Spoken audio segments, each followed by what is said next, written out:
Universidad del Valle de Guatemala. Excelencia que trasciende.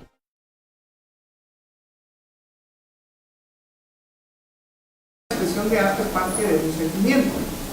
Por eso fue que decidí ponerle el nombre de fotografía.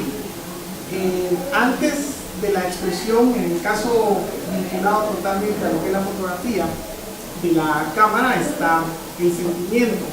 El sentimiento que nos transmite ese momento que estamos percibiendo, el momento al cual nos enfrentamos y el momento en el cual nosotros vamos a decidir captar lo que estamos viendo. La expresión de un sentimiento nos ayuda a que lo que estamos reflejando en ese momento se pueda absorber por nuestra conciencia, absorber por lo que nosotros estamos presenciando. Y esto de ser fotógrafo y por estar vinculado a la fotografía es algo bastante interesante. Yo les voy a contar un poquito de cómo fue que yo me vinculé a esta cuestión de la fotografía. Pero siempre me di cuenta que la parte del sentimiento que nosotros tenemos como personas está totalmente vinculado a la expresión del arte. Vamos a hablar un poquito del arte. El arte es tan antiguo como la historia propia de la humanidad. Desde las culturas rupestres nosotros veíamos de que de alguna forma el hombre necesitaba manifestarse, expresar lo que veía, lo que sentía, si sentía hambre, si sentía frío, si sentía lo que sea, y lo que formaba parte de su entorno, de su alrededor. Luego de esto, nosotros vamos a hablar un poco de la vocación artística. Cuando nosotros aprendemos a través de alguna de las líneas del arte, el arte tiene miles de líneas de expresión, desde la danza, desde el canto, etcétera, etcétera. Pero es como el ser humano es capaz de manifestarse, cómo el ser humano es capaz de llegar a un entendimiento con su entorno, con la naturaleza, de percepción de la naturaleza, y de entonces cómo lo va a reflejar. Sara Ballesteros habla de que la vocación artística viene de la profunda expresión del alma. El tema de la belleza es propio de una reflexión sobre el arte. La vinculación de la belleza al arte es natural, es completa y es total. La belleza, en un cierto sentido, es la expresión visible del bien, así como el bien es la condición metafísica de la belleza. Estos son algunos de los conceptos respecto al arte y a la vocación artística. La vocación artística se crea con el tiempo y con la necesidad. Nosotros, cuando nos involucramos directamente con el arte y vamos pasando esas fases del arte, vamos aprendiendo más, porque el arte también es un proceso de experimentación, de constante aprendizaje. No crean que el mejor fotógrafo del mundo ya se las sabe todas. Siempre se está aprendiendo algo nuevo respecto a la forma de expresión en la que uno está involucrado. Esta foto que ustedes ven acá, yo la traje a muestra precisamente porque fue en un momento de apreciación en el cual el atardecer de ese día, ese fue el último día del año 2011, casualmente. Yo tenía la oportunidad, en ese momento estuve en Izabal, estaba en el lago de Izabal, y realmente yo pocas veces recuerdo haber visto esa forma tan espectacular de los rayos del sol. Es ese momento en el cual uno para, observa, respira, ve y se da cuenta que está ante algo increíble, ante algo diferente. Y si uno tiene la suerte de tener algún instrumento, el que sea, para poder captar eso, no lo van a creer, esa se hizo con iPhone. Y luego vamos a hablar un poco de los medios que podemos utilizar para poder captar esos momentos. Los seres humanos somos la única especie conocida que gasta mucho del tiempo en la búsqueda de la estética emocional y de la relación que hay con el entorno, con lo que uno está viendo. Cuando uno tiene la oportunidad de entrar a este mundo, muchas de las cosas que pasaron desapercibidas ya no pasan tan desapercibidas, y uno puede encontrar esos momentos exactos. Por ejemplo, esta fotografía es una fotografía nocturna quiero comentarles de que a mí personalmente la fotografía nocturna es, creo que la forma más grande de expresión. Me encanta la fotografía nocturna, mi pasión más grande va vinculada hacia la fotografía nocturna. Una de las razones es por lo que el ojo humano está viendo y la cámara lo puede llegar a ver diferente. En el momento en el que yo tomé esta fotografía no se miraba tan así como se ve en ese momento. A través de algunas técnicas se puede lograr de que las cosas tengan un poco ese look que se ve ahí. Cosa importante de la fotografía nocturna es que siempre debe haber reflejo. Yo no sé si ustedes alguna vez se han preguntado o han sido observadores y se han dado cuenta que en las películas de cine, entre paréntesis, el cine viene de la fotografía, en las películas de cine, todas las escenas nocturnas que ustedes van a ver, se van a dar cuenta, sobre todo si hay una calle, se van a dar cuenta que las calles siempre están mojadas.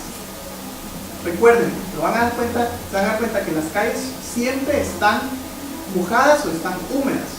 Una de las razones es precisamente por esos reflejos.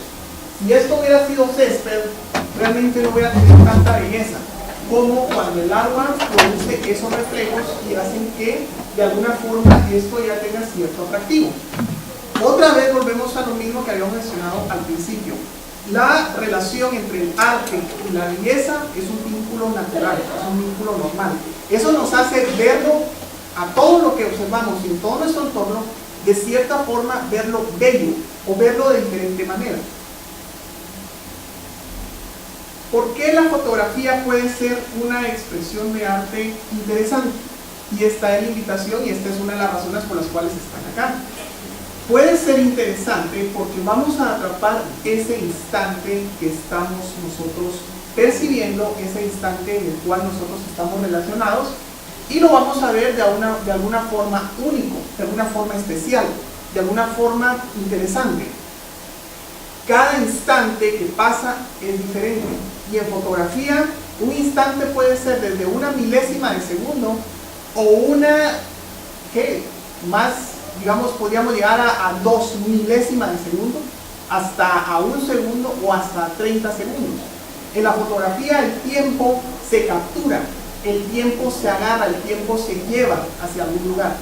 En el caso de fotografiar un colibrí, desde que yo me metí en la fotografía, siempre anduve cazando colibríes, porque para mí era como una meta, lograr capturar un colibrí, porque es como una ardilla también, se mueven tan rápido que créanme que es tan difícil enfocar, ajustar y disparar, de que la única forma que lo logré hacer fue estando en mediodía en la casa de mi hermana, donde tenía un abrevadero de colibríes, y casi que al término de 4 horas de estar ahí esperando, porque venían a cada rato, y se los juro que hice tal vez, yo calculo que había hecho unas 100 fotos, venían a cada momento, yo ya tenía enfocado, ya tenía listo, y de todos modos se me iban.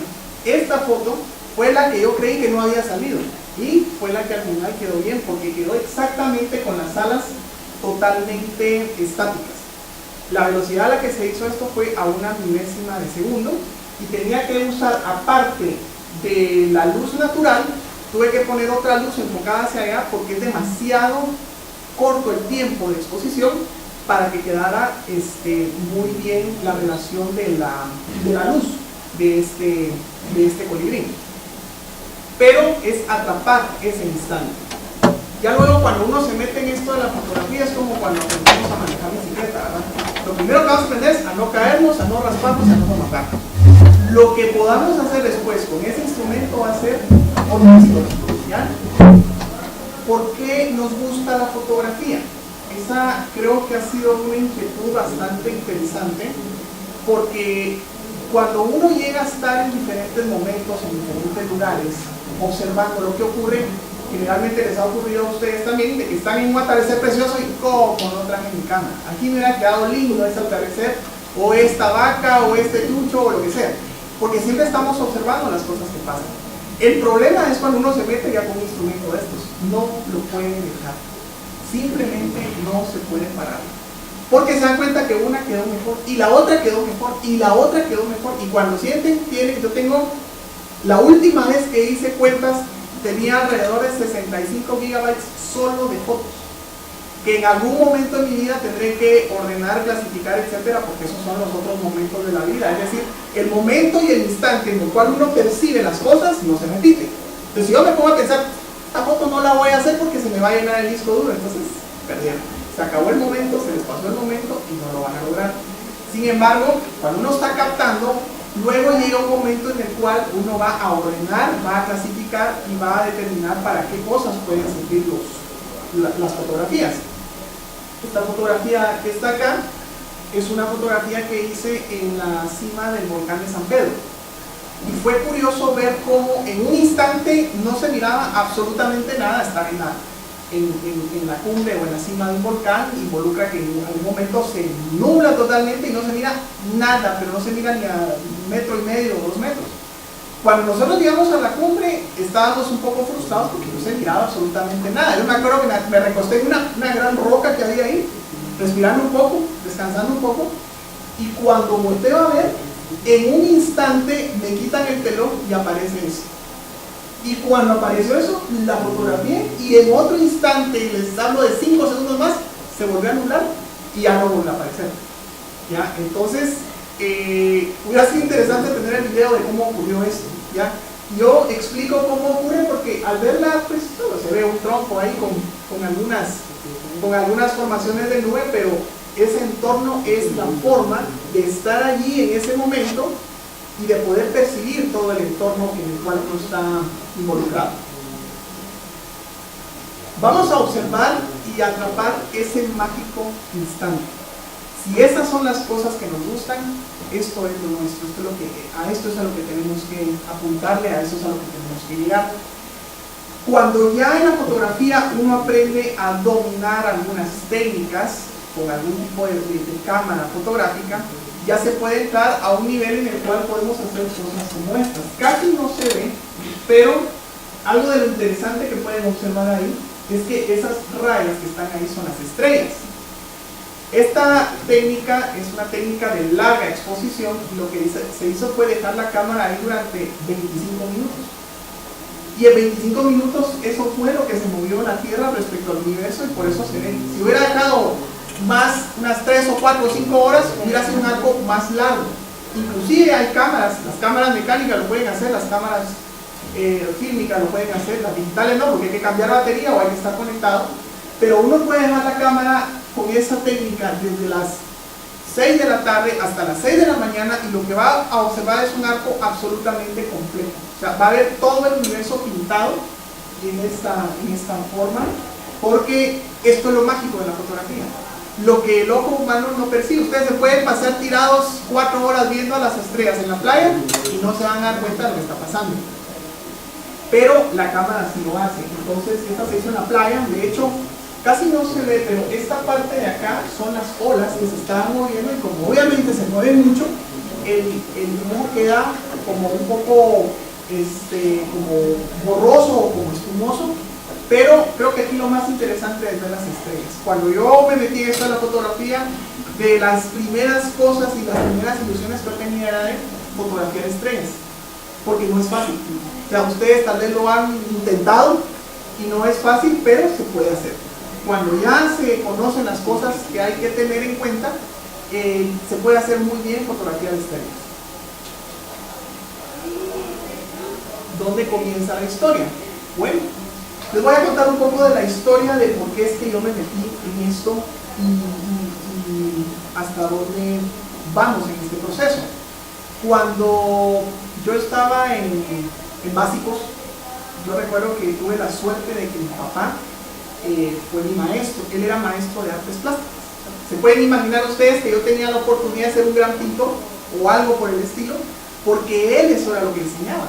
Y él me enseñó a mí todas las técnicas para poder pintar, pero nunca pude hacerlo. O sea, no sé, no se me dio, no pude. Intenté hacer garabatos y a mí lo más difícil o lo más que he logrado pintar es el clásico dibujo de una rueda con un palito y los brazos y las piernas y no más. Pero algún día creo que lo intentaré ya de otra forma. Sin embargo, tuve la oportunidad de conseguir una cámara fotográfica. Siempre me llamó la atención Y cuando logré conseguir la primera cámara fotográfica prestada, era una cámara muy parecida a esta, un poco más elemental que esta, no tenía ese lente, pero me pasó lo que le pasa a todo el mundo cuando le ponen una cámara a esta, ¿verdad? La miran y lo primero que hacen es pulsearla, dicen, ah, esto pesa, entonces esto debe ser caro. La cámara a mí me la prestaron, era una cámara Zen.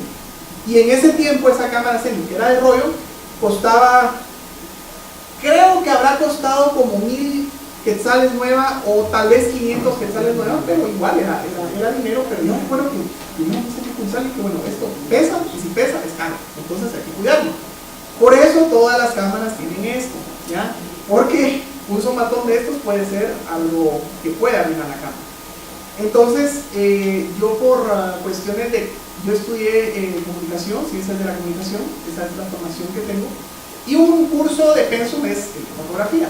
Entonces, para mí se convirtió en, bueno, en este curso voy a sacar 100, y lo irónico del caso es que no fue 100 lo que saqué. No recuerdo ahora cuánto saqué, no fue 100 lo que saqué, pero sí fue algo interesante que me cambió la vida. Porque aprendí, yo recuerdo que imagínense ustedes, en ese tiempo, igual que acá, cuando yo comencé, yo tengo 8 años de estar dando clases en esta universidad. Cuando vine acá, cuando me invitaron a dar clases acá, recuerdo que había un laboratorio de revelado de un cuarto oscuro y todo lo demás que estaba abandonado. Y tenía pues la opción de o continuar con eso o entrar a la nueva era. Y obviamente el equipo ya estaba un poco estropeado y entonces decidí mejor hacerlo por facilidad, sobre todo hacerlo con fotografía digital. Sin embargo, no tienen idea de la dimensión que tiene utilizar el cuarto oscuro y hacer las fotos con rollo. Tiene su gracia o tiene su componente lindo porque el rollo, bueno, en primer lugar tenemos solo 12 tiros. No tenemos 16 gigabytes para tirar como 5000 fotos y de todos modos al final borrarlas todas porque ya no tengo espacio y tengo que hacer las fotos de la boda. Entonces, era saber que teníamos 12 tiros nada más o 24 tiros. No podía estar aquí y otro lado, no. Tenía que ver, observar, calcular, medir, ajustar la cámara, enfocar bien, disparar y persignarme para que saliera bien a la hora que lo arreglaba. Y todavía así me daba cuenta de que no habían algunas cosas que no habían quedado bien. Ese momento ya no lo podía repetir, ya no podía volver a ir al lugar, así, es que se me movió un pelito para acá. Entonces, recuerdo que la emoción más grande era llegar al laboratorio de revelado, porque era bueno, hoy sí, vamos a ver cómo nos fue. Recuerdo que nos hicieron una de los trabajos que teníamos que hacer era ir al zoológico a fotografiar y obviamente cuando fuimos todo el grupo al cuarto oscuro, se puede imaginar ustedes meter a 20 alumnos en un cuarto oscuro, era cosa seria, porque no se podía ver nada y de repente uno sentía un bote con agua o algo por el estilo, porque era un episodio bastante simpático de que se topaba uno en el cuarto oscuro. Pero la magia era que cuando uno sacaba el rollo, primero hay que, del empaque del rollo, hay que sacarlo, hay que extraer el film, que no se ve nada todavía, y ese film, que si cuando ustedes lo recuerdan que lo han puesto, es como opaco, no se mira nada, se pone con la luz, no se mira nada. La primera misión es que eso se vuelva transparente y que tenga una figura o una forma en el rollo, es el primer paso del revelado. Y eso se hace con químicos. Cuando uno termina los procesos y ya tiene el film, ese es el primer proceso, es como la primera gran obra que uno va a tener. El ver el rollo hacia contraluz y decir, ah bueno, tengo las 12 fotos y salieron. Después de eso, ya viene la impresión. Nosotros cuando la fotografía fílmica o la fotografía impresa estaba en moda, decíamos voy a ir a revelar el rollo y realmente lo que tenía que hacer uno era imprimir, porque revelar era solo sacar el carrete y entregar los negativos. Eso es revelado. Lo demás es impresión. Cuando uno llega a la impresora, es un aparato, es como una cámara, es como ver esto, solo que en grande, ¿ya? Porque tiene una luz, un lente hasta arriba, y uno pone las hojas blancas, que son hojas especiales que no les tiene que dar la luz para nada. Uno saca la hoja en el cuarto oscuro, la pone ahí, y cuenta 5 segundos o 10 segundos y apaga la luz. Y la hoja sigue siendo una hoja blanca. Cuando agarro esa hoja y la pongo en la primera bandeja es donde viene la magia. Porque esa hoja blanca que está ahí uno comienza a moverlo y comienza, de la parte blanca comienza a surgir la imagen. Recuerdo que es tan misterioso, tan espectacular, tan increíble ese momento, que uno se queda impresionado de ver cómo surge, y el método dice que hay que hacer un baño de paro, así se le llama, porque eso se comienza a hacer blanco, de lo blanco se comienza a hacer negro, y si uno lo deja ahí, se vuelve totalmente negro. Entonces hay que pasarlo a otra bandeja. La primera foto que yo hice se me quemó totalmente, porque me emocioné tanto viendo cómo surgía la imagen de ahí, que cuando sentía se me había vuelto negra. En 3 o 4 minutos la imagen se pone totalmente negra. Luego hay que pasarla al baño de paro para que pare el proceso digamos, el proceso químico, y luego de eso ya la cuelga uno para que se seque, se le echa agua y se seca. Y ese proceso químico era un proceso bastante bonito, porque era casi, usted le da risa porque va a decir ahorita, era casi como tener un hijo, ¿ya? Porque era el crear, era el sacar, era el pasar por esos procesos, y era el amar tanto una foto tan mal encuadrada o mal tomada, pero decía, esta yo la hice, salió de mis manos, yo la pasé por ese proceso, y eso era bastante interesante. Esa era la parte de la fotografía química, llamémosle así, o la fotografía analógica, ¿ya? Luego pues ya vienen los procesos digitales, y a veces es un poco difícil cuando uno entra a otro campo, porque cuando vino la cámara digital, vamos a ver la historia de cómo vino la cámara digital. Sin embargo, fue bastante interesante ver cómo ese proceso cambió, cómo ese proceso de venir de la fotografía química y pasar a la fotografía digital, pues tiene sus ventajas y sus desventajas. Yo personalmente sigo amando tanto la fotografía química porque, entre otras cosas, la resolución todavía no ha llegado a ser igual de la fotografía química a la fotografía digital. ¿De acuerdo? Bueno, esa es un poco la historia de lo que a mí me pasó, y ahora vamos a hablar creo que de lo que les interesa a ustedes, que es exactamente de las cámaras, de cómo podemos llegar a hacer buenas fotos, cómo es que podemos llegar a llegar a ese proceso de fotos. Este es un collage de los miles y miles de modelos de fotos que pueden haber. Si nos ponemos a hablar aquí de modelos de fotos, nos podemos llevar 2, 3 o 4 días. Pero vamos a hablar un poco, antes de entrar a eso, de la historia de la fotografía. Fíjense que a través de la historia de la humanidad nos hemos dado cuenta que algunos inventos se han hecho relativamente rápido. Relativamente rápido, 2 años, 3 años de investigación, y pues ya tienen la electricidad, y luego ya tuvieron el magnetismo, bueno, todo eso. La fotografía llevó 3 siglos en desarrollarse, o sea, casi 300 años. Y parte, desde antes de que existiera la fotografía como tal, estaba la observación física de lo que ocurría en una cámara oscura. Por eso se le llama cámara, porque todo esto pasa en alguna cámara oscura. Y yo no sé si a ustedes les ha pasado. Yo recuerdo que una vez me llamó mucho la atención. Teníamos que hacer una investigación de campo.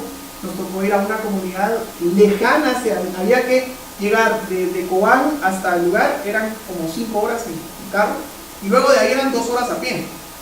Hicimos una investigación, y recuerdo que ya como a mediodía, que íbamos a almorzar, obviamente no era un hotel de 5 estrellas, era una casa muy humilde donde íbamos a comer, pero yo recuerdo que estaba el humo de la cocina y había un hoyo en el techo y se miraban los rayos de luz, pero a mí me llamó la atención ver cómo los rayos de luz caminaban, y en eso miro hacia la pared, y les juro que lo que vi me impresionó, porque vi dibujado exactamente un cielo con algunas nubes y una parte de sol. Yo jamás lo había visto así, y cuando lo vi inmediatamente salí afuera a observar si era lo mismo que estaba viendo ahí. Era lo mismo. Y yo en ese momento no cargaba la cámara de fotos, solo cargaba una cámara de video, pero no salió como yo lo estaba viendo. Sin embargo, el principio es el mismo. Hay un ingreso de una imagen a través de un hoyo, un orificio, y se va a proyectar en una cámara oscura. Los artistas del siglo XVI utilizaban eso para hacer sus obras plásticas, sus pinturas, porque era muy difícil tener a alguien digamos, posando mucho tiempo, y para que saliera perfecto usaban las cámaras grandes para poder poner sus dibujos y hacer el boceto de lo que querían pintar. Eso fue el siglo XVI. Después de todo ese proceso, fue más o menos en el año 1839. Oficialmente la primera fotografía química que se reconoce es la del daguerrotipo en 1839. Se dieron cuenta que eso era a partir de procesos químicos y fue bien, después de un siglo de experimentar con la cámara oscura, pasó a la parte química. Y la parte química se descubrió porque se dieron cuenta que en algún momento los antiguos alquimistas se dieron cuenta que el cloruro de plata y algunos compuestos de plata eran sensibles a la luz. De alguna forma la luz los afectaba. Y de ahí surgió el comenzar a hacer algunas experimentaciones con yodo, con vapores de yodo. De ahí surgió el calotipo. Primero fue el daguerrotipo. Ese fue como que la primera fotografía química o el primer proceso de la fotografía química. Luego de eso surgió el calotipo, que fue un sistema un poco más avanzado, pero todo se hacía con placas húmedas. Todo se hacía con placas empapadas con los diferentes químicos y saben que la gente tenía que posar durante aproximadamente 5 minutos sin moverse para que lograra captar la luz de ese momento. Impresionante cuando descubrieron el flash. El flash era una especie de tubo así lleno de pólvora y tenían que pegarle el fosforazo y se pueden imaginar ustedes cómo se inundaba todo el ambiente con el humo de esa pólvora y ahí tenía que aguantar la gente. En ese tiempo en la fotografía primitiva inclusive se inventaron yo no sé si ustedes han visto que en las procesiones los cargadores tienen unos como palos que tienen una cosa así que sirven para cargar o detener el anda. Igual que eso se usaba y se ponía aquí atrás y se recostaba a la pared para que la gente estuviera cómoda porque no se tenía que mover durante 5 minutos. Si se movía un poquito la fotografía se estropeaba y era un proceso engorroso, un proceso muy muy difícil de hacer la fotografía, el calotipo y el daguerrotipo. En 1826 el primer fotógrafo reconocido fue Joseph Lipsy y esto surgió en París, la primera cámara. Este es como que oficialmente la primera cámara de fotografía química. Después de eso vino otro proceso bastante interesante. Vino el proceso de rollo. Y fíjense que aquí hay una historia que a veces da lástima, da alegría o da una serie de sentimientos. George Eastman fue una persona, fue un comerciante, un empresario, que a través del calotipo y el daguerrotipo, él decía, es que están usando placas de madera empapadas de yodo y con cloruro, eso es engorroso. En ese tiempo estaba el auge del proceso de la era industrial, y ahí fue donde surgió un invento que fue el celuloide. A partir de los árboles, o de la corteza de los árboles, se desarrolló el celuloide. Él lo que hizo fue que en el celuloide, que era transparente y que era flexible, logró poner los compuestos de cloruro de plata. Y él fue el que revolucionó toda la historia de la fotografía antigua, y de ahí procede la nueva era de la fotografía, porque ya era más accesible. Imagínense, antes el ser fotógrafo era hacerse una carrera, tenía que ser profesional porque tenía que conocer los químicos, tenía que andar, yo calculo que una forma portátil equivalía a 2 cajones de este tamaño para llevar todos los botes, todas las cosas de químicos y las cajas que tenían que utilizar. Entonces George Eastman lo que hizo fue que desarrolló esto que ven arriba, el rollo, y él desarrolló una caja que fue prácticamente la primer cámara portátil accesible al público, y esa cámara hacía un ruido muy particular. Cuando uno disparaba hacía un ruido que sonaba como que era el obturador de la cámara. Por eso, y de ese sonido que hizo George Eastman en su invento, viene el nombre de Kodak. Por eso es que la cámara se llama Kodak y el rollo se llama Kodak. Y él realmente desarrolló un imperio increíble en el desarrollo de la cámara fílmica. ¿Por qué? ¿Qué fue lo que él hizo? Puso al acceso de la gente común y corriente el aparato que podía congelar los momentos mágicos y llevárselos a casa. Antes de eso no se podía hacer, porque uno tenía que llamar a un fotógrafo, el fotógrafo estaba muy ocupado, el sistema era muy engorroso, etcétera, etcétera. Sin embargo, ahora con el desarrollo de la cámara de George Eastman, fue que se logró hacer un aparato que estuviera accesible y al alcance de todo el mundo. De allí, millones de personas comenzaron a hacer fotografías, porque ya estaba más accesible a la gente. A pesar de que el costo habrá sido, no sé, de cuánto habrá costado la cámara en su tiempo, pero era por lo menos más accesible. Ya yo voy a tener mi propia cámara. Y George Eastman desarrolló un imperio increíble de el rollo, con la fotografía fílmica, y de ahí surgieron formatos, etc. En esta lámina podemos ver también cómo hay alguna parte de la evolución de la fotografía de rollo, llamémosle así, porque es analógica o etcétera, etcétera, pero para que sea más entendible, es la fotografía de rollo. Creo que aquí algunos podrán reconocer esta cámara, porque este tipo de cámaras, yo creo que algunos de ustedes, tal vez cuando eran bebés, les hicieron alguna foto con este tipo de cámara. Pero este tipo de cámara fue una de las más populares de los años 70. Era una cámara de rollo, el rollo era así pachito, pequeño, y esta tenía su propio flash, aquella no tenía flash. Entonces, después de, aquella fue la primera cámara, luego surgió esta, que fue una cámara bastante popular, bastante comercializada, siempre con la marca Kodak, y la que vemos arriba fue otro de los inventos de la serie de Kodak, y lo que hizo fue que comenzaron a meterle dispositivos electrónicos a la cámara, porque uno de los problemas que tenía la gente es, por ejemplo, en la cámara había en la casa había una sola cámara, pero la querían usar el hijo, la mamá y el papá. Entonces, ¿qué hacían con el rollo? No podían dejar el rollo a medias, porque tenían que terminar el rollo para conseguir otro. Este tipo de cámara que está arriba, lo que hacía era que podía regresar el rollo, guardarlo, usar otro y volver a ponerlo. Y él sabía en qué número de fotos se había quedado. Esta cámara era bastante cara porque ya usaba dispositivos electrónicos. Era una cámara mixta. Usaba rollo, pero usaba dispositivos electrónicos. Usaba 4 tipos de baterías, etc. No fue una cámara demasiado popular. Estas ya son las series profesionales de cámaras fotográficas, como esta que está acá. Luego entramos a la era digital.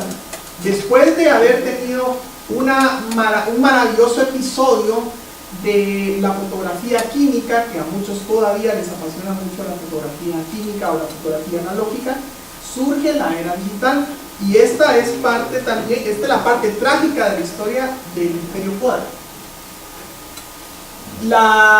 Primero vamos a hablar un poco de cómo funciona este tipo de cámaras. Esto que ven acá se llama pentaprisma, y este pentaprisma lo que hace es de que nos está dando la visión que vemos a través del objetivo, o de este cuadrito, o del visor.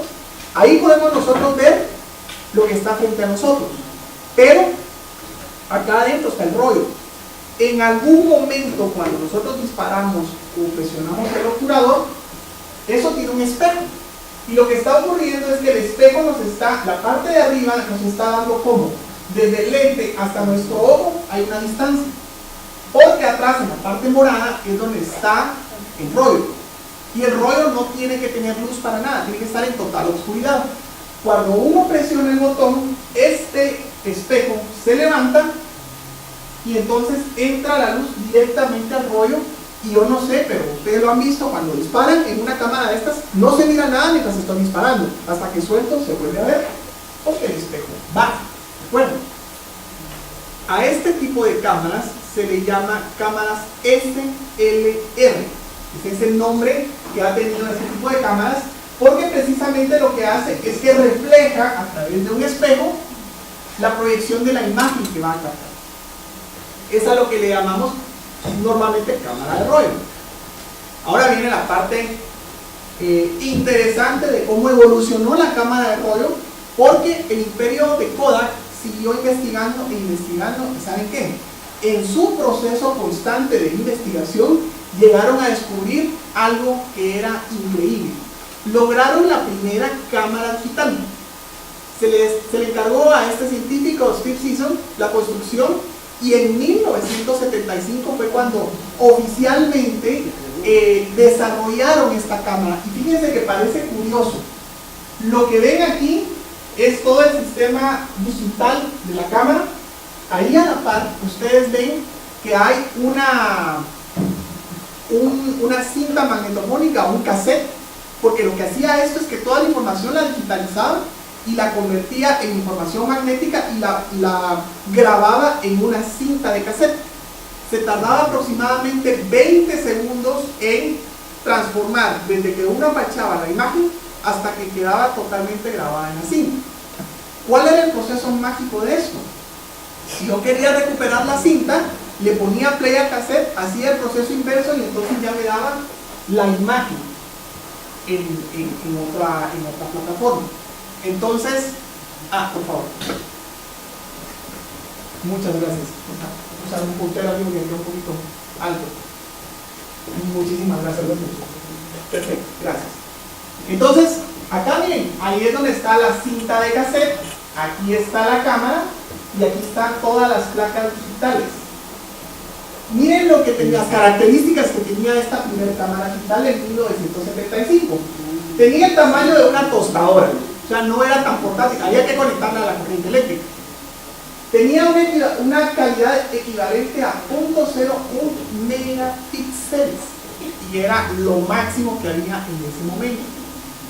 Necesitaba 23 segundos para guardar una fotografía en blanco y negro en una cinta de cassette y otros 23 segundos para recuperar esa cinta. Entonces, ¿qué creen que pasó? Y aquí es donde viene el error. Ellos tenían un increíble imperio económico de producción de rollos de todo tipo, eran los mejores, ¿ya? De repente este científico descubrió esto, lo presentó, todos se asombraron y dijeron, qué bonito, esto es un gran invento, pero ¿saben qué? Es una amenaza, porque esto nos va a agotar el imperio que traemos. Entonces mejor no le pongamos tan poco, no le pongamos tanta muy. Obviamente era un invento, un desarrollo, y algunas personas, porque esto se publicó como parte de un invento, se patentó y ellos actualmente todas tienen la patente de esto, de este invento, pero ellos lo vieron como una amenaza. Y a través de esa amenaza, ¿qué hicieron? No siguieron desarrollando, sino que lo escondieron. Pero bueno, tenemos la patente, ya no lo pueden copiar, le pusieron todos los candados posibles para que no lo pudieran copiar y entonces se lo trajeron y no siguieron con ese proceso de desarrollo. Porque tuvieron miedo a un cambio y miedo a que algo les botara lo bien que les estaba yendo. No tuvieron esa visión. Hoy en día, no sé si alguien se ha enterado o ha leído las noticias, pero toda que está en quiebra. Y la última forma en la cual están rescatando su quiebra es, vendieron esta patente para que con ella pudieran rescatar un poco y ya no se están dedicando a comercializar este tipo de cosas. ¿Por qué razón? Porque pararon la investigación y otros comenzaron a caminar hasta que llegaron muy lejos, a años luz de donde ellos estaban. La lección aprendida es que nos quedan dos opciones en la vida: o correr a la par de los que van rotando para seguirles el paso, o sentarse cómodamente a ver cómo pasan los campeones y hasta dónde llegan, y si algún día miramos hasta dónde llegamos, ¿verdad? Esa es como un poco la parte trágica de poder. A mí cuando cuento esta historia, pues me produce una serie de sentimientos porque realmente hubo un error muy grande, el no haberse adaptado a los cambios. Entonces ahora hablemos de la revolución digital. Este desarrolló este tipo de procesos que parte del desarrollo del fax, todo esto tuvo que ver, y algunos me da risa porque algunos vinculan mucho que toda este boom que se ha tenido con la era digital, algunos lo vinculan al incidente Roswell y que esto tuvo que ver con los extraterrestres y que de ahí vino la tecnología y etcétera, etcétera, que a mí me parece algo bastante gracioso, bastante chistoso, pero hay una cosa que es muy cierta.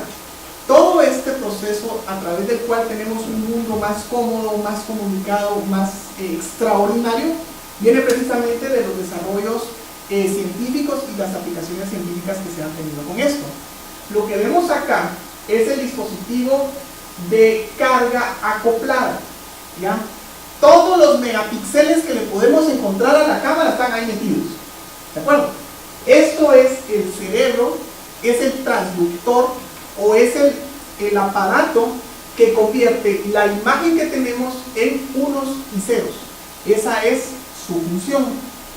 Los megapíxeles ha sido el término que como que ha apasionado a todo el mundo, y lo primero que le preguntan cuando van a comprar una cámara es ¿cuántos megapíxeles tiene? Y esa es digamos, una falacia, es una mentira el pensar de que la cámara que tenga más megapíxeles es la mejor cámara. No es cierto. Los megapíxeles es la cantidad de información que está. Miren el tamaño de las uñas o de los dedos. Y acá lo que hacen es partir en miles de millones de pedacitos de láminas microscópicas a nivel de nanotecnología, y cada uno de esos está leyendo rojo, azul y verde. Cada uno de estos de acá. Eso es lo que tiene que hacer a nivel microscópico. En la cámara de fotografía química, aquí atrás lo que ocurría es que estaba el rollo. En la cámara de fotografía digital es igual. Esta es la cámara DSLR. La única diferencia es que esta tiene la D, que es digital. Todas las cámaras DSLR tienen el mismo principio que las cámaras SLR. La diferencia es que en vez de tener un rollo, tienen un CCD, dispositivo electrónico, y eso es lo que convierte a la cámara química en cámara digital. ¿De acuerdo? Aquí es donde se van leyendo. Todo lo demás es lo mismo, tiene un pentaprisma, tiene un espejo reflex, que es el que nos va a dar la visión de la imagen.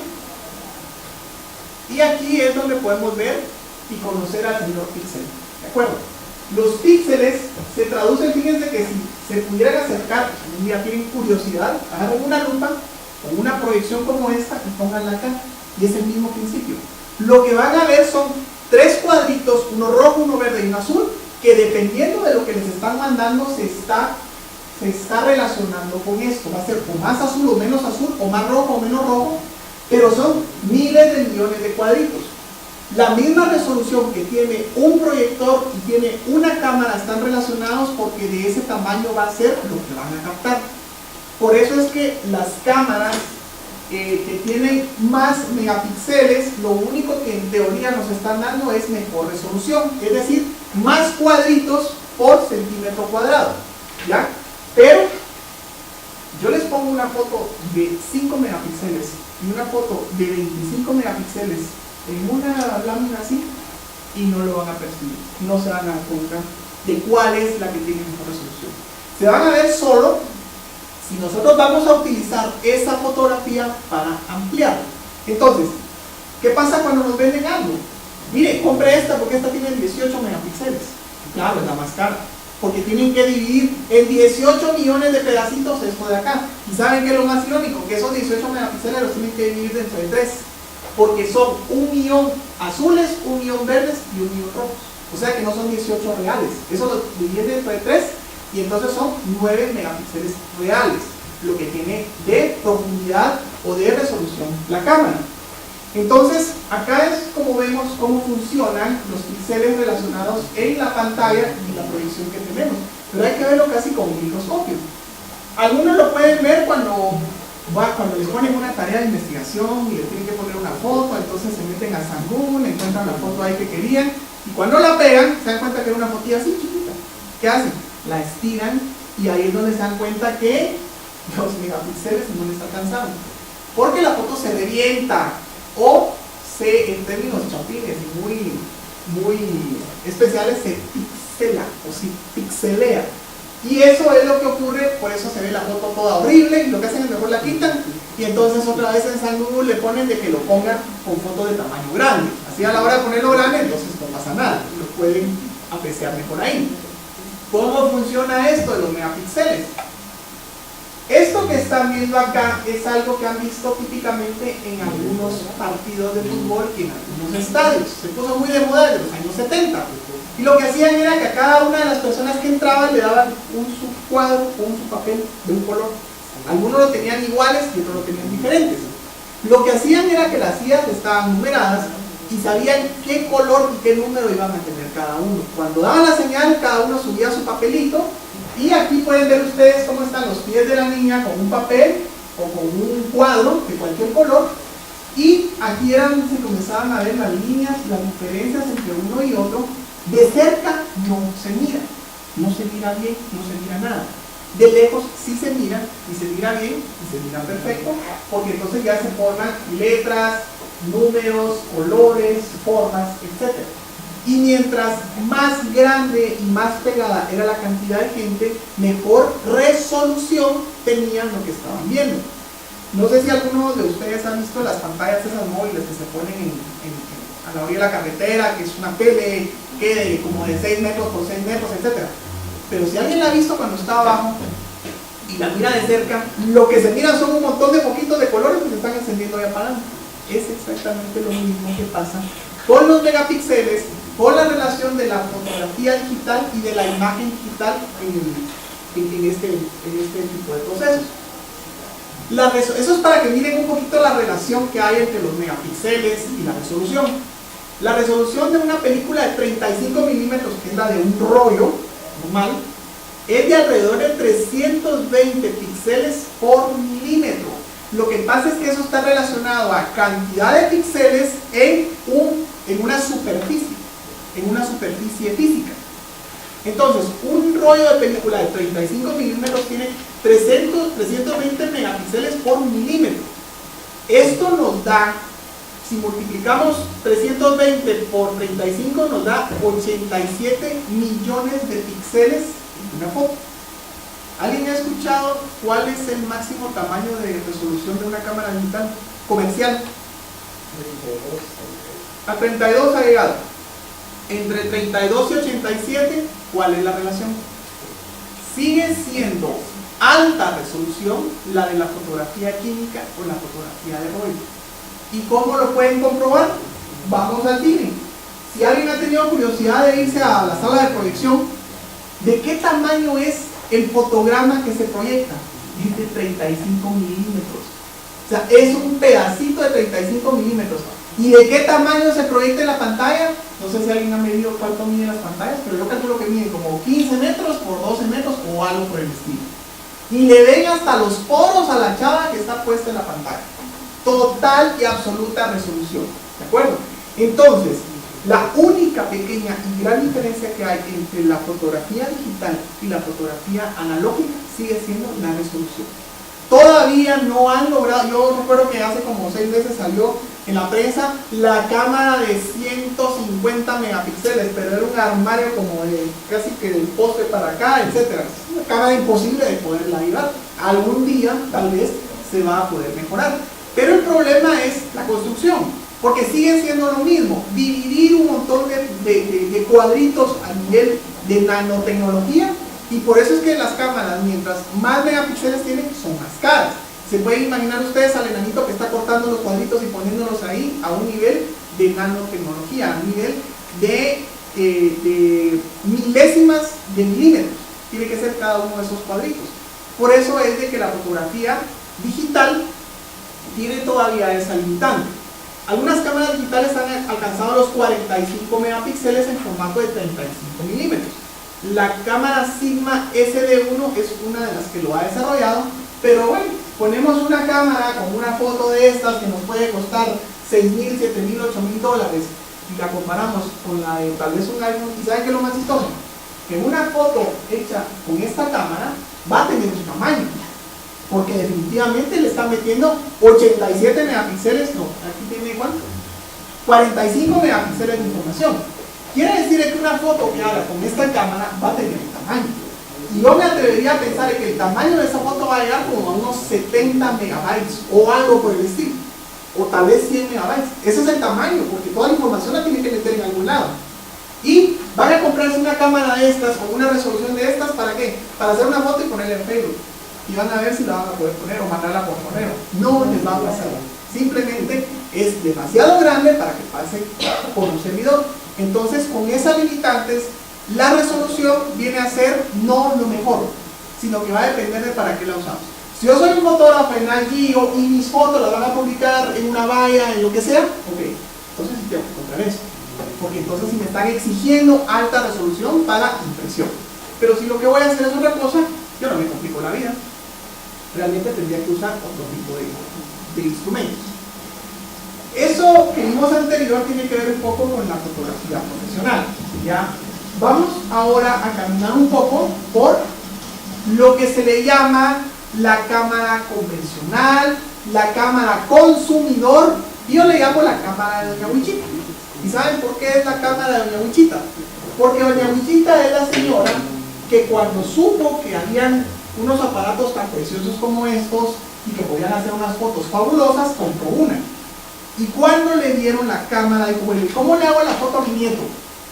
Pues usted tiene que ponerla en M y le tiene que poner tanto de obturación y tanto que... Y entonces la devolvió. Porque cada vez que hacía una foto, le salía movida, le salía blanca, le salía oscura y se aburrió de ese tipo de cámaras. Y eso le pasaba, multipliquen a Doña Huichita por 10 o 15 o 20 millones de consumidores, les pasaba lo mismo. Mire usted, yo no tengo tiempo de sacar un curso, yo no entiendo eso de la obturación, yo no entiendo eso de la velocidad, yo lo que quiero es sacar la cámara, hacerle la foto a mi patojo y ser feliz. Entonces pusieron a los ingenieros a trabajar y dijeron, mire muchachos, aquí está el problema y necesito 3 soluciones para esto. Entonces comencemos a ver qué soluciones hay. ¿Qué se les ocurrió a los señores ingenieros? Si yo tengo una condición de luz, y aquí voy a explicar por qué a veces la fotografía es no complicada, sino que tiene un proceso. La fotografía parte de la captación de la luz. Dependiendo de cuánta luz capte, yo voy a tener una imagen reflejada. Ahora, la cámara tiene 3 llaves o 3 sistemas que me van a dar esa combinación perfecta de luz. Yo puedo hacer que la cámara, que la fotografía esté oscura si le quito una de esas llaves, o le quito otra de esas llaves, o le ajusto otra de esas llaves. Es una combinación de 3 llaves.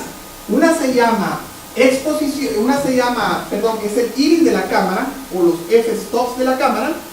El otro es la obturación, o el tiempo en el cual va a estar abierto el lente o el espejito ese. Y el otro es la sensibilidad de la cámara. Y aquí es donde la señora Doña Huichita se espanta y dice, mire usted, es que yo no entiendo eso de la sensibilidad, más el ISO, más el no sé qué. No entiendo nada de eso. Y créanme, el llegar a entenderlo si quiere de estudiar un poco, de entender un poco cómo funciona, y cuando se llegue a entender cómo funciona, entonces ya es un poco más fácil manejarlo. Pero Doña Huichita se seguía oponiendo rotundamente a entender estos procesos. Entonces lo que ocurrió fue que ellos idearon un sistema en el cual, si la gente está en un museo en el cual no se puede usar el flash y necesita mucha luz la cámara, entonces no van a poner a Doña Huichita a decirle en un chivo en la pantalla, póngale tanto de esto, tanto del otro y tanto del otro y va a salir bien la foto, porque ella no iba a encontrar esos botones. ¿Qué le pusieron a Doña Huichita para que lo pudiera hacer bien? Le pusieron una imagen donde le decía, seleccione la escena donde está usted parado. Y tenía un muñequito de nieve, y tenía un pescadito, y tenía un sartén, y tenía un pastel de cumpleaños, y tenía... Entonces Doña Huichita ya sabía que eso sí, porque ella le quería hacer una foto a su chucho, y ahí encontró un chucho. Le ponía el setting del chucho, y la foto le quedaba increíble. Y entonces Doña Huichita fue muy feliz, y por eso fue que se inventaron las cámaras point and shoot. Solamente enfoque y dispare y sea feliz. Entonces ese es el tipo de cámaras consumidor. No es el tipo de cámaras ni peor ni mejor, porque yo he visto fotos increíbles con este tipo de cámaras, muy buenas con este tipo de cámaras. No vamos a gastarnos 12.000, 15.000 o 25.000 quetzales y luego las fotos nos van a quedar desenfocadas, nos van a quedar mal, etcétera, etcétera. El consejo o la recomendación que podemos dar es que dependiendo de a qué nos vamos a dedicar, aquí hay un montón de marcas. Y cuando hablamos de marcas me da risa, yo no vendo ni gano comisión ni nada con las marcas. Y siempre me preguntan, Canon o Nikon, ¿y saben qué les contesto? Mercedes-Benz o BMW. Es igual, me voy a subir al carro, lo voy a arrancar, va a correr, va a frenar y me va a llevar de un lugar a otro. Soy feliz, ¿de acuerdo? Canon y Nikon tienen una increíble competencia. Lo que me da risa es que como que por fregar hicieron que una cámara tuviera los controles hacia este lado y la otra cámara los tuviera hacia el otro lado. Como quien dice, si yo aprendo en una Canon y me hago una Nikon, me va a llevar la gran perica porque lo que yo le mueva para un lado era al revés, era para el otro lado. Y lo que hay que hacer es simplemente aprender para qué lado se mueve, para qué lado funciona. La fotografía es increíble cuando aprendemos primero a captar. ¿Y saben qué? cuando a mí me dicen cuál es la mejor cámara, y de todas las que puedo ver acá, les voy a decir que esta es la mejor cámara. Esta cámara me la trajo mi hermana de Cuba. Y es una cámara hecha de latas de Coca-Cola. Y me pareció muy simpática y yo la utilizo mucho porque realmente la mejor cámara está aquí, en el ojo, no en el aparato. ¿De acuerdo? En el ojo y no en el aparato. Las cámaras digitales point and shoot lo que hacen es que nos hacen más fácil la vida. Porque nos sacan un montón de figuritas y de cositas ahí que nos aquí es donde tiene que enfocar. Ahora hasta se inventaron eso de que si no sonríen no dispara. Pues si pongan a sonreír a la gente y si no pues búrlense ya porque no dispara. Pero a mí eso me parece como que bueno, saquémosle algo diferente a la cámara para que se pueda vender. Recuerden ustedes de que los procesos económicos de esto requieren de mucha investigación y obviamente necesita que la gente lo consuma. Y si a mí me van a estar vendiendo lo mismo, yo no voy a comprar. Pero si de repente me dicen, mire, le acabamos de sacar una cámara que usted solo la pone y entonces le va a hacer todas las fotos a 360 grados y les va... Entonces esa es la que voy a comprar, ¿verdad? Y constantemente están desarrollando cosas interesantes para que la gente pueda lograr comprar esas cámaras. Si hablamos de hacia dónde va la tecnología y qué es lo nuevo en la tecnología, yo les voy a decir que lo que hoy es lo último, a las 4 de la tarde ya se acabó. Ya hicieron otro más último y otro más último y así se va. Y entonces lo último siempre va a ser lo último. ¿De acuerdo? Entonces, lo último que hay ahora, en este momento, porque dentro de 5 minutos va a ser otra cosa, es la cámara Leica. Y es una cámara que simplemente es un invento interesante. No es ni lo mejor del mundo, ni lo peor del mundo, sino que simplemente es interesante. ¿Qué hace esta cámara? Fíjense pues. Primero es una cajita así como es. Yo creo que tal vez le pusieron así porque parece litro de esos litros de leche que vendían antes, ¿no?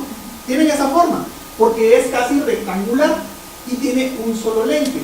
Cualquiera dirá, miren, entonces, ¿dónde se apacha? Tiene un solo botón. La parte de atrás tiene la pantalla y aquí es donde está el botón de obturación para disparar. Una de las ventajas es que esa cámara, y eso es lo que la hace, digamos, mágica, es de que la construcción que tiene aquí atrás a través de su modelo de lentes, lo que hace es que va a grabar varias capas de la imagen. Y lo que hace a esta cámara especial o mágica es de que yo puedo cuando ya tomé la foto, yo puedo seleccionar qué quiero que esté enfocado y qué no quiero que esté enfocado cuando ya no tengo la imagen. O sea, yo hago la foto del edificio y me voy a mi casa. Cuando llego a la casa y le pongo play para verla, yo le puedo decir, mira, quiero que enfoques el edificio de atrás y lo enfoca y saca la foto. O lo que quería es que enfocaras a la florecita de adelante. Uno toca la flor, enseña la flor, la enfoca y lo saca de nuevo. Lo que está haciendo es que está haciendo una serie de fotos por capas a diferente profundidad de enfoque. Luego las une todas y yo le voy a seleccionar o le voy a decir a ella cuál es la que quiero enfocar. Obviamente es un aparato interesante, es un aparato bastante moderno, es lo último que hay ahorita, cuesta $500 por si alguien quiere comprar y presumir con una de ellas, pero al final lo que nos damos cuenta es que esto, para mí personalmente, equivale a lo que pasó con George Eastman cuando desarrolló la cámara digital. Aquí encontraron algo que no le habían encontrado a las cámaras, que lo están aplicando de una forma o de otra, que es diferente. Pero acá lo que está ocurriendo es que este sensor está captando la dirección de la luz, cosa que no había hecho ninguna cámara. En eso sí es totalmente innovador y totalmente especial lo que está haciendo. Esta cámara me dice de dónde vino la luz y hacia dónde se rebotó y por eso es que puede enfocar esa parte. Yo creo que este puede ser un buen principio para un nuevo paso en la evolución. De repente, imagínense ustedes, a mí me parece esto que voy a decir, tal vez hasta les va a dar risa, o hasta que muy fumado, pero imagínense ustedes que de repente, con este invento, lo que van a hacer es que yo voy a tener una proyección y yo voy a poder decidir de alguna forma que lo que estoy viendo quiero enfocar o profundizar, algo así como la tercera dimensión. Cuando alguien se pone lentes en tercera dimensión, y ustedes han visto películas en tercera dimensión, de repente lo que salió fue la lanza y la lanza les pasó por aquí hasta se hicieron para un lado porque ahí pasó la lanza. Pero ¿qué tal si yo pudiera elegir entre que esa lanza, en vez de pasar por acá, pasara hacia el otro lado? Esto es lo que nos puede dar esa pauta, ¿de acuerdo? Así que esto es un gran invento, esto es algo bastante interesante, un poquito hacia ahí va la tecnología, ¿ya? Pero acá tenemos otro proceso que es bastante interesante y no nuevo. Este aparato, en mi opinión, ha cambiado la forma de hacer fotografías. iPhoneography, ¿de acuerdo? Lo que hicieron fue meter una cámara tan potente que lo que deberíamos de tener es esto. ¿Saben qué? Yo me he iniciado mucho en esto y he aprendido mucho de esto. De hecho, esto va a ser una de las próximas charlas que hagamos de iPhoneography. Pero lo que molesta ahora de hacer fotografías con eso es que cuando uno está haciendo su mejor foto, ¡ring!, le estropearon el momento, tengo que contestar, decir que me llamen más tarde, y cuando ya se fue el animal que quería fotografiar o lo que sea. Entonces yo tengo que desviar las llamadas de este a otro teléfono para que me dejen en paz y pueda hacer mis fotografías. Este tipo de aparato ya hasta le hicieron un sistema de lentes adaptable para que entre a esta dimensión. Inclusive ya le hicieron un adaptador para que pueda utilizar los lentes Nikon y Canon en el iPhone. Entonces ya anda uno con un gran lente y con el teléfono ahí chiquitito, ¿verdad? Porque el tipo de evolución que está marcando actualmente en el área del arte digital de este tipo de teléfono es increíble lo que se ha llegado a este punto. Claro, algunos otros sistemas operativos como Android también ha hecho muchas aplicaciones que van casi a la par del desarrollo de la plataforma del sistema operativo de los iPhones. Pero esto es otro tipo de fotografía al cual estamos entrando. ¿Cuál es la ventaja de esto que estamos viendo ahora? Que ya está más accesible, mucho más accesible. Yo les confieso que desde que tengo el iPhone, la cámara digital que tenía ha descansado un montón. Ya no he hecho casi nada de fotografías con esa, porque la forma de experimentar de este tipo de aparatos es increíble a la dimensión a la que se puede llegar. Entonces un poco hacia ahí es a donde vamos. Entonces este fue un dicho que se usó mucho en Norteamérica, se hizo muy popular, precisamente enfocando lo de esta cámara, ¿ya? No es la flecha, es el límite. No es la cámara la que me va a hacer una buena foto, es el ojo que yo tenga para ver dónde está lo que estoy buscando o lo que estoy fotografiando. Cuando yo les digo a mis alumnos, imagínense, a veces nos vamos al Museo de Ferrocarril, se los recomiendo, el Museo de Ferrocarril es un lugar precioso para hacer fotografías, pero cuando ellos llegan por primera vez me dicen, mire, y aquí solo hay trenes viejos y tuercas oxidadas, entonces ¿qué quiere que haga? Y entonces yo le digo, convierta esa tuerca oxidada en una obra de arte. Y entonces los pongo a que se tiren abajo de los vagones, a que varíen su ángulo, pero mire, la peor foto que pueden hacer es la que solo van a agarrar la cámara y a la altura del ojo van a ver qué hay y solo van a disparar. Va a ser una más del montón. Pero póngase abajo, observe lo que hay abajo, haga la foto desde ahí, hágala desde otro ángulo y entonces van a lograr algo bastante interesante. Para ser un buen fotógrafo, nosotros tenemos que considerar el dominio de algunas técnicas y de algunas cosas que se pueden hacer bastante interesantes. Fíjense que esto lo hicimos hace 15 días en el otro auditorio y es un proceso de experimentación bastante interesante. Esto se llama dibujar con luz. Todos somos cazadores de luz a través de la fotografía y esta es una técnica que se hace con larga exposición, pero se pueden hacer cosas bien interesantes porque aquí lo que hicimos fue dibujar. Todo esto es un dibujo que se hace inclusive así con este puntero. Yo me pongo a dibujar y entonces eso lo va a captar el lente de la cámara en larga exposición y van a poder hacerse cosas bastante interesantes. En la fotografía, sobre todas las cosas, uno se puede divertir mucho. Créanme, es algo bastante interesante lo que se puede hacer con la fotografía. Pero la mejor cosa que les pueden pasar, ¿saben qué es? Que les paguen un boleto, que les paguen hotel, que les paguen comida, que los manden a pasear y que por eso les paguen dinero para que traigan fotos. Esa es la mejor suerte que pueden tener si es que esto les llega a gustar mucho, ¿ya? porque eso es a lo que se puede llegar en algún momento en la historia en lo que uno puede tener. El ojo del fotógrafo es la parte más importante y esencial de su equipo.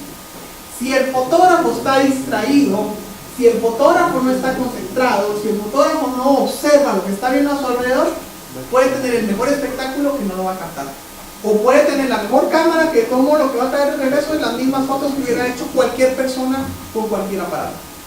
Esta es una fotografía, es también en larga exposición en el lago de Flores, en Tikal, en Petén, pero ahí eran las 2 de la mañana. Y aunque no se ve mucho, aquí se ve un poco más claro, pero se puede ver en otra dimensión la luz que se captaba en ese momento. Esta es una de mis fotografías favoritas, y para obtener buenas fotografías hay que entrenar primero a nuestro ojo fotográfico. Fíjense esta foto que está acá. Cuando yo observé lo que estaba ocurriendo, me di cuenta que de ahí podía sacar partido de algo interesante. Esta es la típica calle que está enfrente de la Cash Bar en Antigua, porque nadie conoce ahí, ¿verdad? Pero para que tengan una idea, adelantito del arco. Y ahí había un charco, acababa de llover. Todo el mundo le hacía la foto al arco, y al arco, y al arco. Yo vi hacia abajo y el charco, no el arco. Hice la foto hacia el charco, en la cual aparecía un segmento, y realmente esta fotografía está trucada, porque esa está de cabeza, porque el arco estaba reflejado y obviamente estaba de cabeza. Yo hice la foto y la puse de esta forma. Y entonces, ¿qué es lo que ocurre? Miren, cuando ustedes hacen una foto, o están, vean, observen qué pasa en una exposición fotográfica. Miran la foto, un señor, un viejito, una niña, y de repente se quedan ahí y comienzan a hacer eso. Y se van para el otro lado y comienzan a tratar de entender qué hay allí. Solo con eso ya hicieron que la gente parara un poco de ver todo lo normal y dijera, esto que está aquí me va a interesar, a ver si adivina qué es. Y si adivina qué, le doy un premio. El premio es encontrar, el premio es disfrutar, el premio es poder contemplar las cosas diferentes desde otro ángulo. Lo que hice aquí fue simplemente variar el ángulo, simplemente ver a donde los demás no estaban viendo. Todo el mundo estaba viendo a la foto del arco, todo el mundo estaba viendo al reloj. Yo vi al suelo, y en el suelo encontré algo mejor de lo que tenían todos. Y es una foto bastante interesante. El momento, esta fotografía a mí me pareció muy especial porque es un momento irrepetible. Es el momento en el cual hace, deshace, pasa o no pasa, pero es un instante el que nosotros tenemos que captar para que la fotografía se haga interesante. Los momentos decisivos. Estos son algunas de las recomendaciones para reconocer ese momento decisivo. Uno de los momentos que podemos ver o reconocer es el reconocimiento simultáneo en una sola fracción de segundo. Eso pasa, miren, de veras, cuando uno tiene, inclusive la cámara fotográfica se le puede poner en una función que se llama burst, que lo que hace es que dispara 6 hasta 7 fotografías en un segundo. Esas son las que sirven, por ejemplo, para hacer la foto de un gol. No crean que cuando estaban jugando fútbol, el fotógrafo fue tan pilas que cuando la pelota iba exactamente entrando al arco, ahí disparó y el cuate, miren, soy el mejor porque disparé la primera. Ese cuate hizo 75 fotos, hizo las 75 secuencias de esa, él se puso a disparar como si fuera ametralladora, hasta que entró la pelota al arco. Y lo que va a hacer es escoger la que está justo en medio, y así es como lo va a lograr. Es igual que, yo no sé si a alguno de ustedes alguna vez le pasó de hacer la foto de alguien que se estaba tirando a la piscina. Y dicen, haceme la foto porque viene en el aire cuando estoy entrando a la piscina. Se gastaron el rollo, se gastaron la batería y solo le lograron fotografiar los pies. ¿Ya? Porque está tal. Y cuando vieron que el guate iba en el aire y dispararon, y vieron la foto, ya, solo los pies. ¿Cómo se arregla? Se le pone la foto en burst y se comienza a disparar desde que el cuate va a tirarse, y entonces van a tener 60 fotos. De las 60 fotos escogen la que quieren, que es cabal cuando está justo en el aire. Y esa es el momento irrepetible. Por eso es que la fotografía es tan especial, porque pareciera que una milésima de segundo es muy rápido, es ni siquiera un pestañazo. Y en ese pestañazo pueden pasar miles de cosas. ¿Qué queremos transmitir? Nosotros vamos a concentrarnos en la composición de ese momento, esa es la meta. Cuando ya aprendimos a enfocar, cuando ya aprendimos a iluminar, entonces lo que nos queda es solo componer. Recuérdense que nosotros en una cámara lo que estamos haciendo es que en un rectángulo estamos metiendo información. Dependiendo de cómo meta esa información, qué cosas voy a incluir o no incluir, es que me va a quedar el encuadre de esa fotografía. Ahí es donde ya viene la parte artística. ¿Cómo yo voy a elegir qué parte es la que me va a quedar mejor encuadrada? Por ejemplo, acá yo podría decidir, esta es una foto de es un maniquí, pero aquí había más objetos, habían abrigos, una serie de cosas, pero lo que deseamos incluir fue únicamente el rostro. Y este rostro, a propósito, está sobreexpuesto. Eso quiere decir que tiene más luz de la que debería tener. Pero simplemente ese fue el sentimiento que yo tuve, o la reacción que yo tuve, y fue lo que me transmitió ese momento, y por eso decidí ponerlo así. Esta es otra foto en la cual tiene composición de objetos. Esta foto se hizo en el Paseo de la Sexta. ¿Alguien ha ido recientemente al Paseo de la Sexta? Créanme que se ha vuelto un lugar bastante interesante. Ya no es tan peligroso como antes, ¿ya? Pero es un lugar bastante interesante. De hecho, con mis alumnos hacemos una gira fotográfica a este lugar porque se pueden encontrar cosas bastante interesantes. Pero aquí también está, vean cómo lo hicimos vertical y no horizontal, como si hubiera sido un paisaje. Esto ya es una disposición horizontal. ¿Alguien conoce este lugar? La Chua. La laguna de la Chua, yo creo que si en algún lugar hubo paraíso, aunque sea la cola quedó por aquí. Este lugar es increíble y es parte de Guatemala. Es un lugar, los invito a que si algún día tengo oportunidad de ir ahí, créanme que es increíble. Lo peor que les puede pasar es no llevar cámara de fotos, porque los atardeceres, miren, los atardeceres que se pintan acá son únicos en el mundo. Esta parte es plana, totalmente plana, y siempre está nublada, o en algunos momentos, sobre todo en la tarde, como a las 4 de la tarde se comienza a nublar, pero las nubes tienen un límite. La última línea que está aquí arriba no está nublada porque está como a unos 20 kilómetros o algo por el estilo, pero está justo en la línea del horizonte. Cuando el sol comienza a caer, hay un momento en el cual entra en esa línea y lo que se forma es una sola línea iluminada que se refleja sobre la laguna y sobre el cielo. No tienen idea de lo increíblemente mágico que es un atardecer en la Chua. A mí me encanta ir a la Chua y aquí es donde vemos la composición de las cosas que podemos hacer en este. Fíjense que acá inclusive podemos ver que tiene una serie de rocas o de piedras. Esto es parte de la composición que se puede tener en un cuadro, porque en un cuadro nosotros incluimos o no incluimos los elementos que van a tener. Aquí tenemos el horizonte, tenemos el cielo y tenemos un arco de piedras. Ese tipo de cuestiones son, cuando nosotros observamos, decimos, bueno, aquí puede quedar una foto bonita, pero ¿cómo la voy a meter en ese cuadrado o en ese rectángulo que tengo de límite? Esa es parte ya de la vocación y de la experimentación artística que podemos tener para ello. Luego entramos a la parte de retoque digital, que para eso tendría que ser otra conferencia, pero yo solo lo voy a mencionar rápidamente. Ha habido mucha discusión entre que si una foto hay que retocarla o no hay que retocarla, o en algunos momentos se discutía de que las fotos retocadas no son originales, etcétera, etcétera. Hoy día, todas las fotos que salen en web o en revistas pasan por un proceso digital. Es rarísimo, rarísimo, o a menos que el artista definitivamente decía que no la toquen digitalmente, entonces se va así como está, y cuando la gente la mira dice, ah, pero está mejor aquella. Siempre se les ponen procesos digitales. ¿Por qué? Porque resulta que ese momento mágico podía tener todo lo que yo quería, pero le faltó, por ejemplo, acá, miren, acá, a pesar de que esa es una foto interesante, hay partes donde les falta luz. Y ahí es donde entran los procesos digitales. ¿Por qué? Porque es como que yo tengo una buena pieza, pero hay que pulirla, hay que afinarla, hay que ponerle ciertos detalles para que la van a hacer todavía más bella o más interesante. A veces por los procesos digitales lo que hacemos es deformar la foto o hasta estropear la foto. Pero, en fin, toda la parte digital pasa por este proceso. Se hacen correcciones. La corrección permite modificar el contraste, el brillo y la nitidez de las imágenes. Podemos hacerla que sea mejor contrastada, más brillante o menos brillante. Eso va a hacer que la foto en algún momento tenga otro entorno o tenga otra, inclusive otra característica. Y es que ¿saben qué ocurre? De que cuando nosotros vemos fotos, el ojo lee muy diferente una imagen a una palabra o a una serie de letras. Totalmente diferente.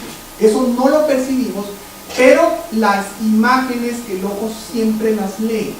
Siempre el ojo encuentra una línea que nos va a llevar de un lugar a otro, siempre encuentra una parte que esté más oscura que otra o una parte que esté más grande que otra. Ese tipo de cosas son las que hacen que la fotografía tenga ciertas reglas para que se pueda leer correctamente lo que estamos interpretando. A eso se le llama composición también, para que nosotros sepamos cómo se está leyendo o cómo se lee una imagen y entonces ya la sepamos componer. Hay muchísimos caminos en los cuales nos podemos meter en lo que es la fotografía. Lo podemos hacer de forma profesional, en una forma dinámica, en una forma, miren, hacer fotografía de artefactos es también interesante. Por ejemplo, hacer fotografía de toda esta serie de lentes o de cámaras que tenemos acá. Aquí tenemos una cámara muy interesante que es de formato medio, que son cámaras que, vean ustedes que esta cámara es interesante porque acá no tiene ningún tipo de lente.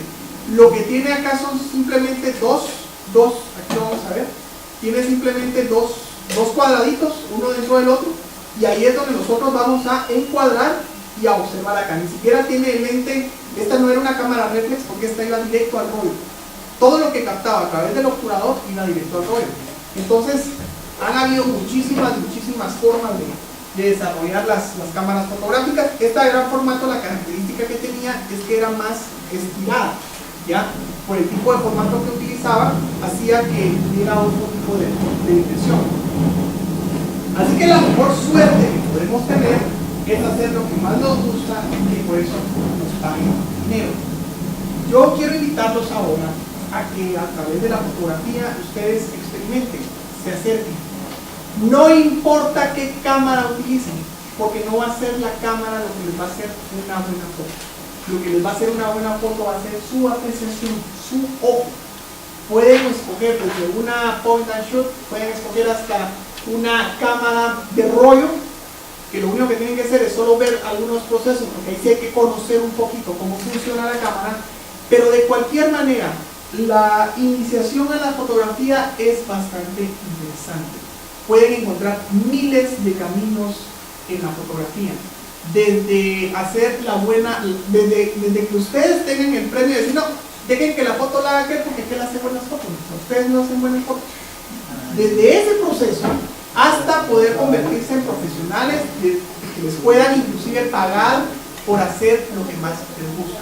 Les van a pagar boletos, les van a pagar hotel, les van a pagar comida, les van a pagar el viaje y van a ir a pasear para tener esa buena foto. Bueno, así que, ¿tienen alguna duda? Con mucho gusto me gustaría aclarar alguna duda si es que la tienen. Bien, pues básicamente esa era la charla que les teníamos para hoy, para poder invitarlos. Por ejemplo, cuando estoy, por ejemplo, en una escena al aire libre y tengo reflejos, o sea, como fotógrafo, ¿es recomendable que yo lo use en el modo point and shoot? ¿O puedo jugar con la velocidad en el speed? O sea, como fotógrafo, ¿qué tengo que seleccionar? ¿Un speed o un automático? Okay. O sea, ¿puedo utilizar cualquiera de las dos? ¿Qué escojo? Okay. La respuesta viene de otra pregunta. Si yo tengo, miren, cada condición es diferente. Inclusive si hago una foto aquí y luego me giro para acá, las condiciones de luz son diferentes. Entonces, yo lo primero que me tengo que preguntar es, ¿qué es lo que quiero destacar de la foto? Si lo que está ocurriendo frente a mí tiene movimiento, entonces ahí a lo que tengo que priorizar es a la velocidad de obturación. Si yo lo que tengo es un partido de fútbol y lo que quiero es que las imágenes queden congeladas, por ejemplo, o un partido de básquetbol, y yo lo que quiero es que se mira cuando están saltando a la canasta y metiendo la mano, esas fotos mágicas que le hacían a Magic Johnson, por ejemplo, entonces tienen que ponerle una velocidad alta, 1/500, parten desde 1/250 hasta 1/1000, dependiendo de la luz. El problema es que mientras más rápida sea la velocidad, más luz les va a pedir. Entonces, Las cámaras point and shoot tienen una función de deportes. Entonces yo pongo en selección de deportes y ahí me alivio el problema. O tienen una P. La P es program. Y program lo que hace es que evalúa y me dice, fíjate que lo que estoy viendo, lo que vos querés fotografiar, tiene movimiento. Entonces, como tiene movimiento, yo lo que voy a hacer es congelar ese movimiento y entonces automáticamente lo pone para que se congele la acción. Eso es lo que hace en algunas cámaras. Entonces la respuesta es, si yo lo que quiero es congelar la acción, tengo que trabajar velocidad. Si yo lo que quiero es que esa acción quede como borrosa, por ejemplo, yo puedo convertir a que un go-kart o una bicicleta parezca como que fuera a 100 kilómetros por hora y va bastante despacio. Entonces lo que voy a hacer es que voy a darle o mucha velocidad o poca velocidad, dependiendo de lo que quiera. El uso de flash también a veces ayuda o a veces estropea las fotos. Yo, por ejemplo, no utilizo mucho el flash porque el flash es una luz que está frontal. Y al estar frontal va a dibujar un hoyo blanco aquí, sobre todo la gente de tez blanca, les hace un hoyo acá y hace que la foto se mire muy plana. Dependiendo de las escenas que yo tenga frente a mí, yo puedo escoger y con una cámara point and shoot yo puedo hacer fotografías increíbles. Lo que pasa es que en una cámara de esas, yo lo que no tengo es muchas opciones de decirle, mira, yo lo que quiero es que salga borroso el cuate, que salga como que está moviendo, como que está borroso, porque hay una técnica que se llama barrido, y el barrido es seguir el movimiento, disparar con ese mismo sentido. Por ejemplo, si pasa una bicicleta, yo voy a seguir la bicicleta, le pongo una velocidad lenta, sigo la bicicleta, disparo y suelto, pero tengo que seguir el movimiento. Si la velocidad estaba a 1/60, por ejemplo, entonces la foto me va a quedar como que el cuate fuera a 100 kilómetros por hora, porque todo el horizonte se va a ver pintado, se va a ver así como rayado, y él se va a ver totalmente enfocado. Si por el contrario, yo lo que quiero es congelar la acción, por ejemplo, yo quiero hacer una foto donde está una niña en un columpio, y quiero que cuando van en la parte horizontal con el pelo hacia abajo se quede congelada esa imagen, es muy bonita. Entonces ahí me voy al revés, trabajo una velocidad de 1/250 a 1/500, pero eso no lo puedo hacer con una point and shoot. Tengo que hacerlo con una cámara en la cual me dé cómo variarle esas características. Entonces siempre lo que tenemos que saber es, la primera respuesta va a ser, ¿hay movimiento o no hay movimiento? Si hay movimiento, entonces, ¿qué quiero hacer con ese movimiento?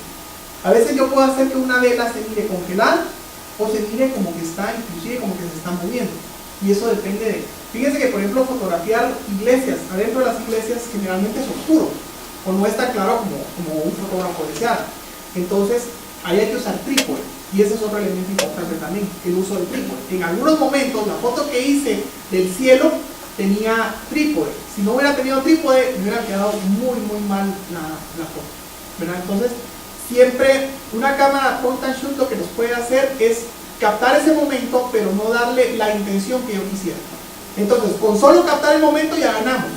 Si quisiéramos modelar ese momento para que pareciera diferente, entonces ya entramos a otra dimensión. Por ejemplo, voy a mostrar acá un par de fotos. Yo creo que las tengo acá. Hay un par de fotos que tal vez nos puedan ayudar a ver esto. Vamos a ver. Ahí está. Fíjense que esta foto que ven acá, tal vez vamos a apagar un poquito la luz solo para que se mire. Fíjense que esta foto que está acá es una de mis fotos favoritas. A esta foto yo la llamo La Señora.